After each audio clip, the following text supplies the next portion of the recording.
રક્ષાબંધન એક હિન્દુ તહેવાર છે જે ભાઈઓ અને બહેનો વચ્ચેના પ્રેમ અને રક્ષણના બંધનની ઉજવણી કરે છે। આ તહેવાર શ્રાવણ માસની પૂર્ણિમાના દિવસે ઉજવવામાં આવે છે।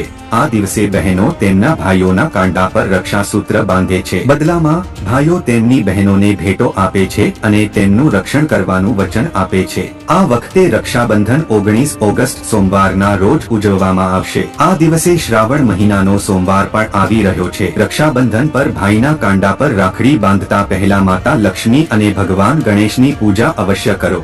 રક્ષાબંધનના દિવસે ભાઈ બહેનોએ ભેગા થઈને ગરીબ અને જરૂરિયાતમંદોને દાન કરવું જોઈએ। આમ કરવાથી ભાઈ બહેનનો સંબંધ વધુ મજબૂત બને છે। રક્ષાબંધન પર તેમના ભાઈને રાખડી બાંધતા પહેલા બહેનોએ ભગવાન કૃષ્ણને પીળા અથવા લાલ રંગનું રક્ષાસૂત્ર બાંધવું જોઈએ। રક્ષાબંધન પર બહેનોએ તેમના ભાઈના કાંડા પર રાખડી બાંધતી વખતે 3 ગાંઠ બાંધવી જોઈએ।